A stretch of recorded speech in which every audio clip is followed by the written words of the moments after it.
menyambung dari beberapa pertanyaan teman-teman nih Pak Ustadz. Sebenarnya bagaimana sih sebenarnya rezeki itu diturunkan oleh Allah Pak Ustadz? Mohon pencerahannya nih Pak Ustadz. Bismillahirrahmanirrahim. Assalamualaikum warahmatullahi wabarakatuh. Waalaikumsalam warahmatullahi wabarakatuh.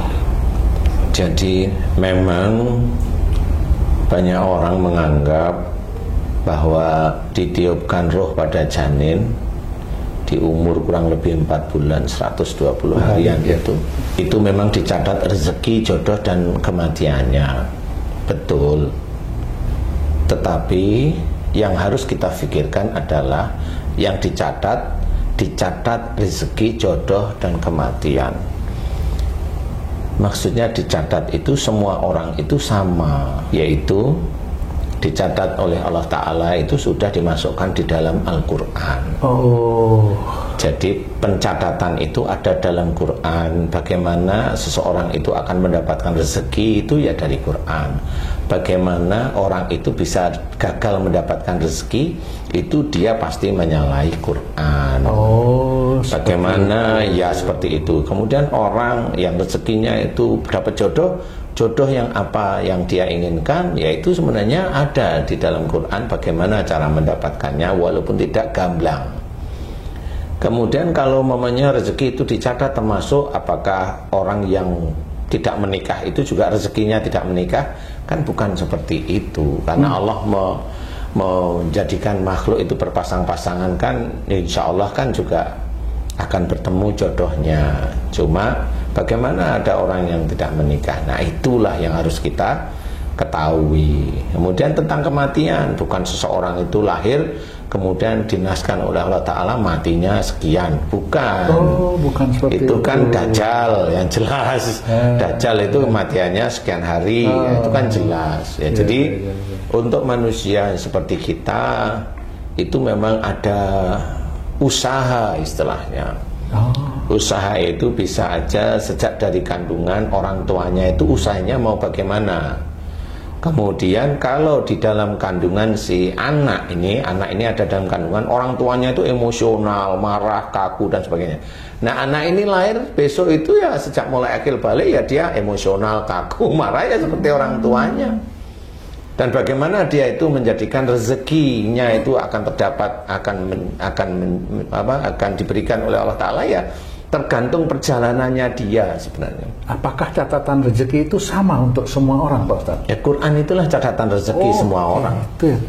Walaupun hasil yang diperoleh berbeda-beda setiap orang nantinya Pak Ustadz ya. Karena ibadah orang itu berbeda-beda. Seperti itu. Ibadah orang itu berbeda-beda. Jangan kita itu terus dengan iman tinggi terus rezekinya tinggi, ya nggak bisa seperti itu. Banyak yang Allah itu yang saya amati sampai sekarang itu orang itu hanya merasa imannya tinggi, tetapi dari sisi kalau memang rezekinya itu besar ya bisa aja orang itu imannya tinggi, agamanya bagus, rezekinya besar, bisa aja memang imannya kelihatannya tinggi, sebenarnya dia hanya kamuflase. Itu ya bisa saja di situ. Nanti bisa aja dia dari rezekinya ini memang tidak manfaat untuk agamanya, tetapi hanya manfaat untuk diri dan keluarganya saja. Nah itu orang itu menjadi ujian. Nah bagaimana rezeki itu bisa menjadi baik, menjadi halal, itu juga cara mencarinya.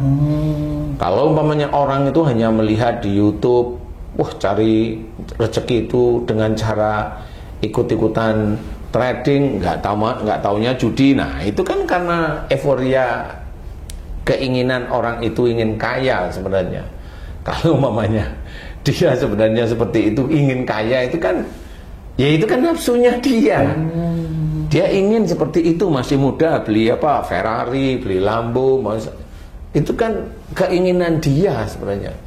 Nah kalau dia dipancing gitu masuk ya normal aja. Kalau mamanya uangnya masuk seperti itu, nggak taunya itu dianggap judi, kemudian diambil oleh negara, ya normal-normal aja. Kalau menurut saya seperti itu, karena apa? Karena dia terbelit nafsunya ingin kaya.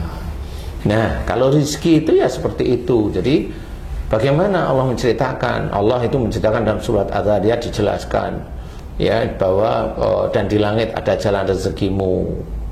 Jadi di langit itu ada jalan rezekinya manusia masing-masing. Bagaimana caranya rezeki itu bisa didapat bagi kita orang Islam?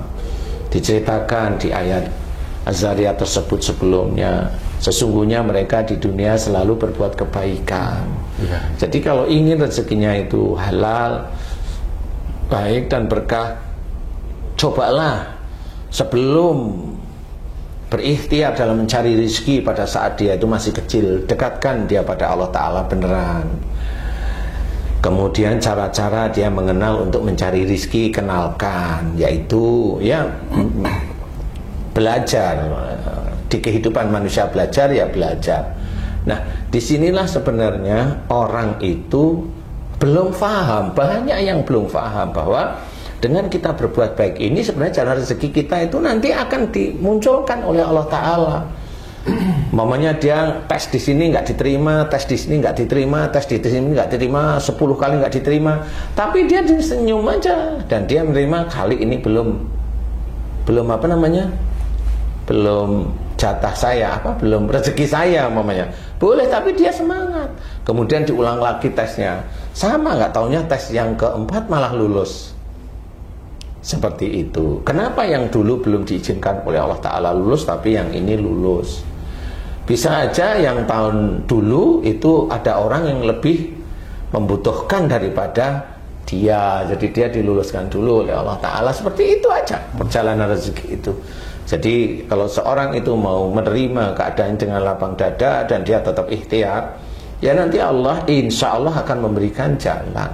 Tapi jangan tinggalkan sholat, tetap dekat dengan Allah Ta'ala, seperti itu. Nah, nanti kalau sudah mendapatkan rizki, bagaimana mengelola rizki?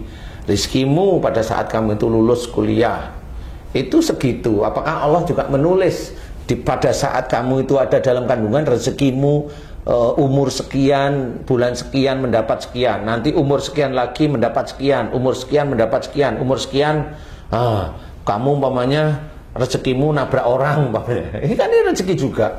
Bukan gitu ya Pak Ustaz ya? Kan nggak seperti itu. Jadi yang ditulis itu sebenarnya Quran, itulah sebenarnya tulisannya Allah, sebenarnya Quran. Jadi orang itu harus mengikuti Quran sehingga nanti dia akan mendapatkan rezekinya itu baik di hadapan Allah. Itu salah satunya melalui itu. Dia pada waktu dijanin orang tuanya mendukung, dekat dengan Allah. Suami dan istri, ayah dan ibunya itu saling menghormat. Ini kan mendidik si anak di dalam janin sebenarnya. Nah, pada saat dia keluar, akhir balik dia hormat kepada orang tua, dia hormat dengan orang lain, dia ini rajin ini. Itu pada saat si anak ini lahir, dia rajin, dia ibadahnya juga rajin walaupun umurnya belum sampai akhir balik. Tetapi ayahnya dan ibunya tahu bahwa tidak boleh bangga dengan anak yang sudah mulai dekat sama Allah. Itu tahu, itu dilihat oleh malaikat yang menjaga ayah dan ibunya. Si anaknya juga sama. Oh, ini orang tuanya nggak bangga, orang tuanya itu tetap mensupport, mendekatkan diri. Nah, ini maka terokep mencatat terus menerus. Nah, inilah salah satu nanti yang bisa menjadikan si anak itu mendapatkan rezeki yang dari Allah beneran. Itu umpamanya ya kayak saya dulu saya pengen jadi insinyur, nggak taunya setelah lulus insinyur kerjaan begitu. Ya saya nggak bisa di situ. Oh, ini nggak bisa seperti ini gitu loh. Kalau kerjaan seperti ini namanya nyuri kan gitu ya. Saya nggak mau gitu. Ujiannya lebih berat itu Pak Ustaz. Apa? Ujiannya lebih berat. Waktu itu karena memang karena pada saat saya kerja itu memang kayaknya saya nggak dapat bonus ya, jadi tahu saya. Ini kok nyuri ya setahun 2 tahun nggak bisa saya seperti ini. Jadi saya harus lepas dari situ. Nah, disitulah cara kenapa kok bisa. Oh, saya nggak ngerti. Hati saya itu nggak pengen. Ya sudah, akhirnya ijazah saya juga nggak pernah kepake untuk melamar kerja, itu ya nggak pernah kepake. Nah, itu adalah pada saat itu saya pengen jadi insinyur untuk bangun ini, pengen, tapi setelah tahu nggak bisa kayaknya. Nah, itu kan beda. Pada waktu saya pengen kan nggak ngerti saya, tapi setelah tahu loh kok begini. Saya nggak mau ngisi otak tubuh saya itu dengan hal-hal yang seperti itu. Makanya mending dagang aja lah seperti itu. Nah, ini sebenarnya itu juga perjalanan gitu. Tidak bisa ditulis Allah langsung, itu enggak. Tapi pada saat tahu itu nyuri, hati itu bagaimana? Hati kita itu bagaimana? Mau ikut atau menolak? Atau menolak, itu kan hati milih sebenarnya. Kalau seseorang itu memilih menolak untuk mencuri, roketnya mencatat. Nah, nanti disiapkan rezeki yang lebih baik. Apa dasarnya supaya hati itu bisa punya kekuatan untuk menolak hal-hal yang tidak bagus? Undang-undang 45. Keimanan. Memang kata-kata besarnya kan keimanan, Pak. Tapi kan ini harus kita turunkan keimanan ini untuk apa yang harus kita lakukan? Iya, yang jelas pada waktu orang muda pada saat itu memang dia harus belajar hormat dengan orang tua. Kalau si anak itu nggak pernah bisa hormat dengan orang tua, ya nanti dia akan bergelimang harta yang seperti itu. Dia nggak akan sadar. Karena apa? Lah wong dia remajanya aja nggak bisa hormat kok sama orang tua.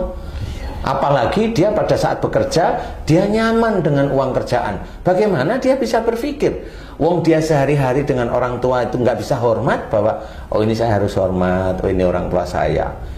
Yang normal aja nggak bisa, apalagi pada saat dia kerja, dia dapat uang yang banyak. Gimana bisa dia ingat pada Allah Ta'ala? Gak akan bisa yang seperti itu. Apakah itu yang termasuk setelah dicatat rezekinya itu yang termasuk menghormati orang tua seperti itu, Pak? Nah, norma-norma seperti norma itu kan dijelaskan, wa fis sama'i rizqukum, di langit ada jalan rezekimu. Kemudian bagaimana cara menjemput jalan itu? Innahum kanu qabla dzalika muhsinin, sesungguhnya mereka di dunia selalu berbuat baik. Selalu berbuat baik itu kan yang dekat-dekat sini itu apa? Hormat pada orang tua. Saya ngomong sama kamu, saya ngomong sama Haji C, saya ngomong siapa-siapa. Nah, bagaimana ngomongan saya itu manfaat untuk hidupnya dia sendiri. Omongan saya itu manfaat. Kan itu harus disusun sebenarnya. Bukan kalau kita akad terus diejek-ejek, lu ngapain diejek? Kan gitu caranya. Manfaat, sehingga besok itu pada saat yaumul hisab itu kita itu ditulis, ini orang ini dia itu dalam hidupnya kepingin orang di dekatnya itu selalu manfaat, selalu dekat sama Allah Ta'ala, selalu kuat imannya, selalu melakukan kebaikan demi kebaikan lillahi ta'ala. Itu dicatat oleh malaikat raqib. Kalau dalam keseharian itu mau ujub, mau riak, mau ujub, mau riak, mau ujub, mau riak, baru beli ini ujub, baru beli itu ujub, baru dapat ini ujub, riak.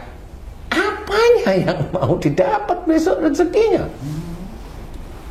Seperti itu. Makanya kalau Allah itu untuk orang yang seperti itu, ujub riak, walaupun dia sholat tekun, rezekinya nggak kemana-mana, di flat di titik itu aja. Tetap dapat tapi Pak Ustadz ya. Wallahu a'lam. Wallahu a'lam. Saya nggak bisa jawab tetap dapat, tapi wallahu a'lam. Itu jawaban saya. Karena saya manusia, nggak ngerti apa kehendak Allah. Nah, inilah yang harus kita ketahui. Kalau memang kita mau bangkit, mikir pakai otak beneran. Harus benar-benar patuh pada perintah Allah Ta'ala. Patuh, karena namanya rezeki kita itu memilih. Nanti Allah yang mengatur. Ini akan dapat yang sebelah mana. Wah, berat. Mengatur Allah nanti ini akan ketemu sebelah mana, titik-titik itu. Belum nanti pada saat dia menikah, istrinya itu nurut nggak sama dia, atau istrinya itu agak dablek, atau istrinya itu berani. Itu beda rezekinya nanti yang diturunkan. Nggak bisa sama, walaupun sholat sama, bareng sama, tapi istri itu beda. Yang satu temen berdua ini, satunya istrinya nurut, dukung, yang satu istrinya tuh ngeyel. Nah, itu kerja bareng itu nggak bisa. Biasanya rezekinya yang istrinya ngeyel itu akan sulit, dia akan dapat. akan lekang, itu akan sulit. Nah, itu yang harus difikirkan. Nah, selama ini memang penjelasan itu jarang tidak pernah. Saya tidak pernah dengar itu, Pak Ustaz. Karena kebanyakan kalau orang itu kurang rezekinya, suruh baca ini, baca itu, baca ini, baca itu, ke orang pintar, ke dukun dan sebagainya. Seperti itu. Ya kalau orang mau dagang umpamanya, maaf nih, orang mau dagang, jualan, atau punya kontraktor, atau punya ini, dia ke orang pintar, minta syarat. Dari orang pintar itu yang mengelola adalah para jin. Dia dapat uang. Ini orang muslim nih rata-rata nih. Bukan rata-rata orang muslim. Kita berpikir bahwa kita di lingkungan kita. Nah, uang yang didapat itu halal apa haram itu kan sejak awal sudah tahu. Tapi karena uang itu yang dapat banyak kan lupa. Wah, ini mumpung besok akan diulang lagi. Padahal dia sendiri itu ya umroh ya berhaji dengan pakai uang itu. Gimana nggak hancur? Jadi memang dia bisa umroh, dia bisa haji, memang. Tapi persoalan nilai hajinya di hadapan Allah Ta'ala amburadul. Bisa nggak ada nilainya itu di hadapan Allah Ta'ala. Karena harta yang dipergunakan adalah harta yang panas, yang haram. Dia pakai pengaris, dia pakai ini, dia pakai ini. Dia baca ini agar usahanya itu berhasil. Yang baca siapa? Ya saudara-saudara kita. Memang berhasil. Tiap kali bulan dia selalu minta si ustadz ini, kiai ini atau apa ini untuk bacain berhasil. Semakin berhasil, akhirnya kan dia yakin yang menjadikan berhasil usahanya itu ustadz itu. Akhirnya dia bukan menuhankan Allah beneran, tapi menuhankan ustadz itu karena dengan bacaan ustadz itu usahanya berhasil. Itu menuhankan dia, walaupun dia tidak ngomong wahai Tuhan Ustadz, enggak. Iya. Itulah syirik yang tertutup, yang tidak terlalu tampak, syir di depan manusia. Tapi bagi Allah tampak itu sebenarnya. Walaupun usahanya itu maju, bisa saja itu memang enggak. Nah, rezeki yang mana nih? Rezeki yang mana? Rezeki yang memang Allah kan beda. Dia sebenarnya juga tahu kalau memang imannya kuat.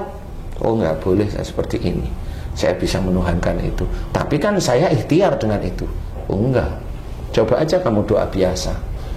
Karena doa itu kan nggak perlu perantara. Harus diajarkan.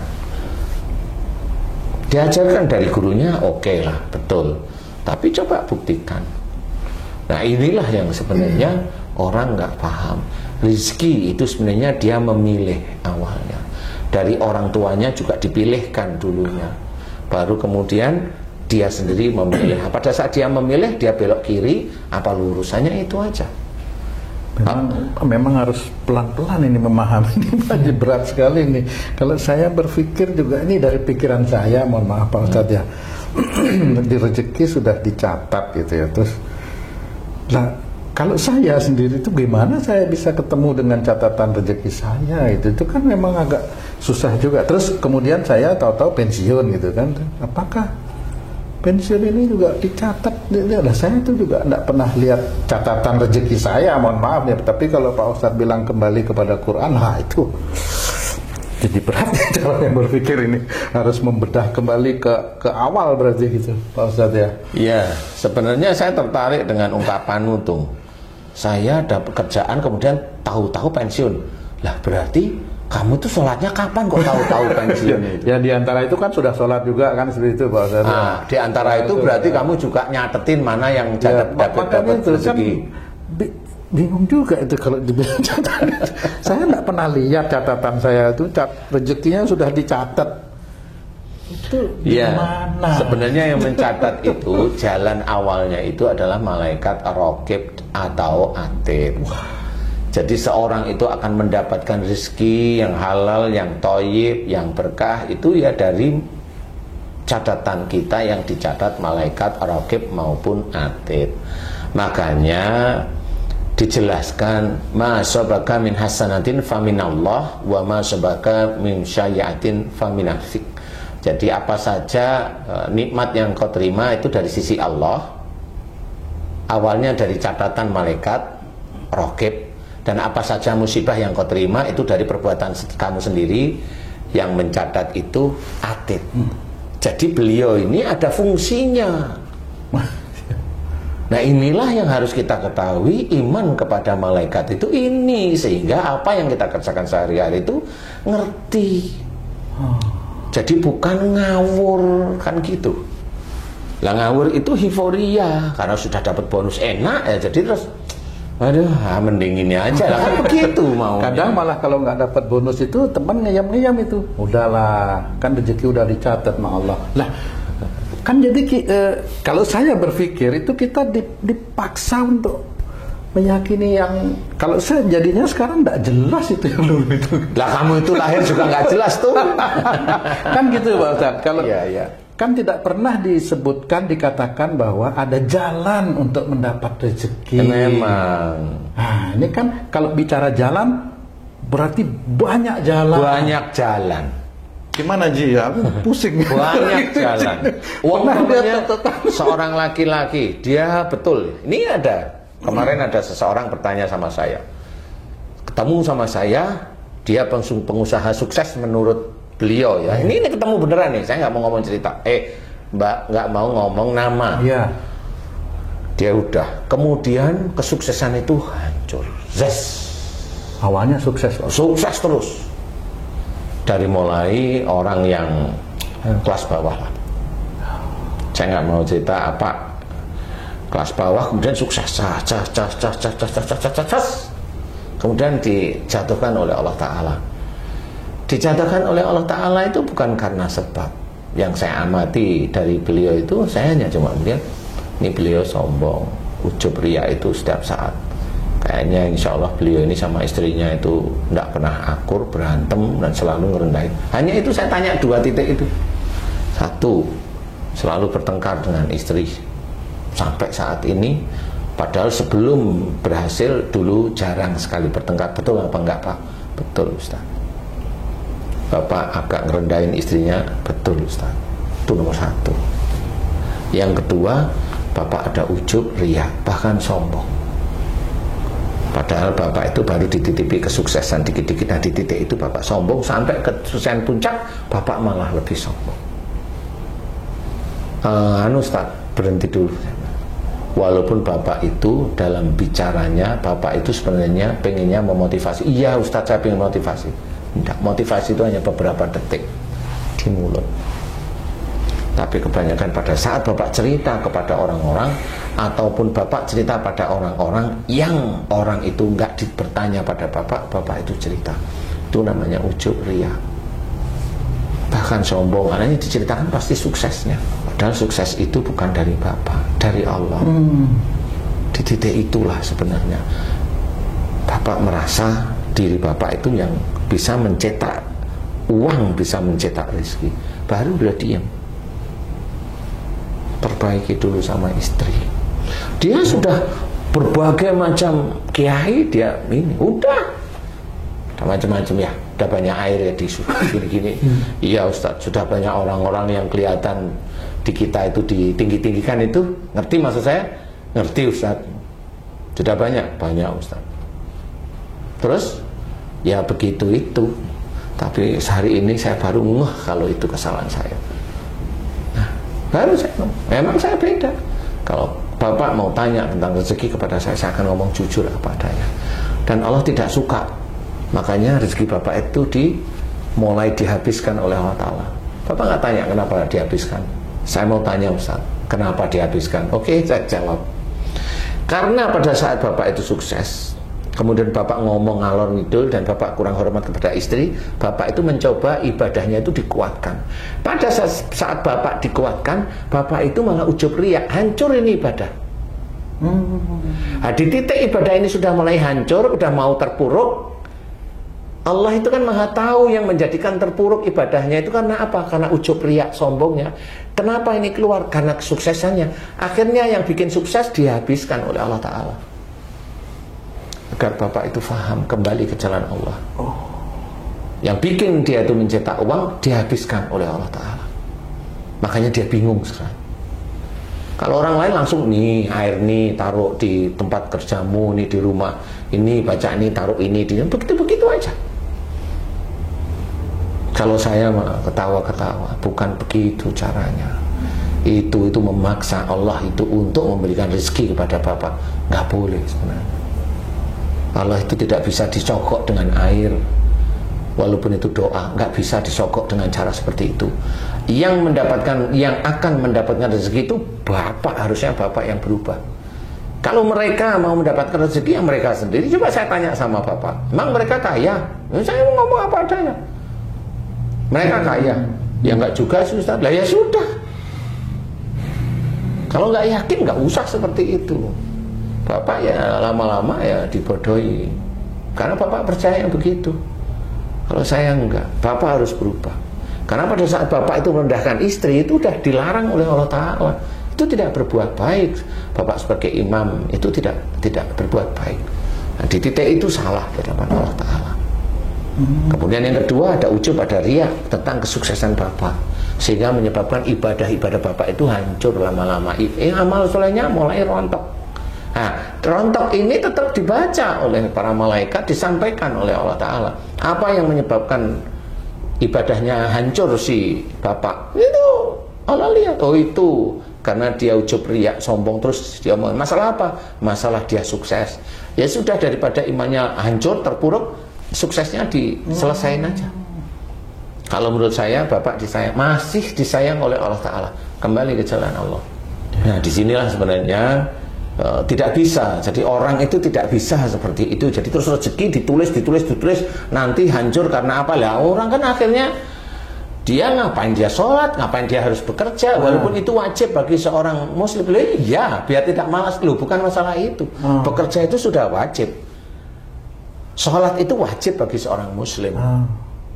Muslim laki-laki dia sebagai imam itu sudah tanggung jawab sebenarnya. Jadi itu harus dikerjakan. Malas dan tidak malas itu kan bisa aja dia bekerja tapi malas sebenarnya. Iya toh. Kalau sudah kayak saya ini Pak Ustaz, usia sudah seperti ini gitu ya. Itu mau mengejar catatan rezekinya bagaimana? Bagaimana menguatkan, bagaimana caranya menguatkan, menyatukan antara pikiran, keinginan dan hati supaya lillahi ta'ala itu Pak Ustaz? Ya yang sehari-hari aja. Yang sehari-hari aja, umpamanya apa, kamu dengan istri, dengan anak itu yang bisa kamu kerjakan itu apa. Kalau anakmu ngomong ini, maksudnya anakmu itu umpamanya bercanda tapi kamu keras, itu kan salah juga sebenarnya. Kembali menata di usia saya ini. Iyalah, saya ini ngomong itu nata ini ceritanya. Masih harus dilakukan gitu Pak. Kecuali kalau besok mati kamu, itu beda. Mati belum siap Pak Ustaz. Lah, kalau belum siap ya banyak dosa. Saya nggak mau masuk neraka. Nah, iya, banyak dosa. Tapi nggak bisa masuk surga. Itu nggak komen saya. Saya mau komen yang begitu-begitu. Iya. Kalimat peribahasa yang terlalu tinggi bagi saya itu saya nggak mau. Jadi berubahlah mulai hari ini. Harus berubah. Makanya Allah itu kalimat-kalimat dalam Quran itu ada untuk berubah. Kemudian apa? Tobat. Banyak sekali. Nah itulah untuk merubah takdir, merubah nasib, istilah nasib lah ya, bukan kalau takdir dirubah nggak bisa, takdir terjadi, hanya cuma jangan terpuruk terus, kan seperti itu ya. Ya seperti itu yang harus kita ketahui, sehingga takdir manusia, rezeki manusia itu beda-beda, tetap tidak tertulis langsung nanti gini, matinya juga sama. Kalau dia sejak akhir balik melawan aja orang tua, terus melawan orang tua, jengkel sama orang tua, ya belum sampai umur 45 ya mati. Ini seperti itu. Ya normal aja lah, karena saya mencoba kematian itu menurut Pak Ustadz normal itu. Normal iyalah kayaknya. Aduh, berat nih. Lah kan sudah diceritakan. Wala tulqu bi aidikum ila tahlukat. Itu kan sudah jelas, dan janganlah kamu menjerumuskan dirimu dengan perbuatanmu ke dalam kebinasaan. Berarti maksudnya kalau Allah sudah bilang binasa, ini sebenarnya binasa dari dosa. Makanya kalimat belakangnya wa ahsinu, dan berbuat baiklah. Loh, berarti yang kalimat depan ini orang-orang yang binasa karena dosa-dosanya. Loh, berarti benar Allah. Jadi kalau orang meninggal itu ya normal aja kalau menurut saya. Sudah benar catatannya, Allah nggak luput kok sebenarnya. Ya.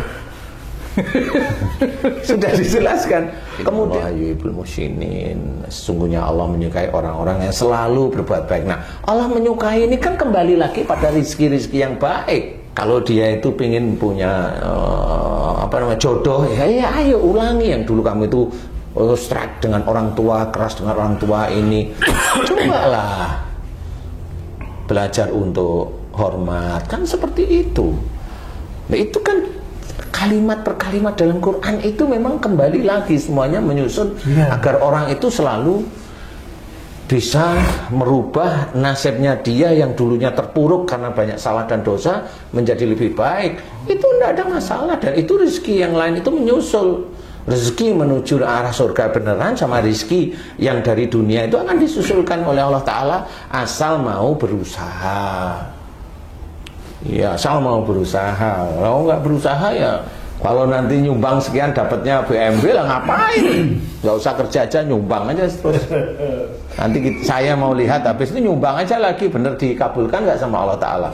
Wong orang nyumbang 50 juta dapat BMW itu istijraj. Dia nggak tahu, dia merasa bangga kalau itu dari itu. Enggak, kalau saya enggak. Kalau rezeki tidak disangka-sangka itu kan menurut dia aja, menurut saya enggak. Itu istijraj. Agar apa? Agar orang itu mau ngikutin dia, akhirnya bodoh seperti itu. Sebenarnya bukan begitu cara menganalisa ayat-ayat Quran. Kalau Allah itu melipat gandakan, iya, tapi kan nggak harus dia uang 50 juta terus berlipat-lipat jadi 500 juta. Itu kan nggak seperti itu. Uang kenyataannya banyak orang protes kok. Bukan nominal itu Pak Ustadz yang ditingkatkan ya? Enggak, ya nanti itu memang kebaikannya ditingkatkan, istilahnya ditambahkan. Memang benar, tapi kita nggak tahu yang mana yang ditingkatkan oleh Allah Ta'ala. Karena pada saat memang itu ditingkatkan, istilahnya sampai 10 kali lipat atau sampai 700, itu kan kita nggak tahu yang mana ya ini ya. Kan seperti itu. Tarik nafas dulu Ji. Banyak PR. PR-nya banyak nih Pak Ustadz nih. Baik, terima kasih banyak Pak Ustadz, dan penjelasannya sangat bermanfaat untuk kita semua ini para pemirsa, dan khususnya kami yang ada di sini Pak Ustadz. Doakan kami, mudah-mudahan kami bisa senantiasa kuat melakukan semuanya itu karena Allah Pak Ustadz. Amin, amin ya rabbal alamin.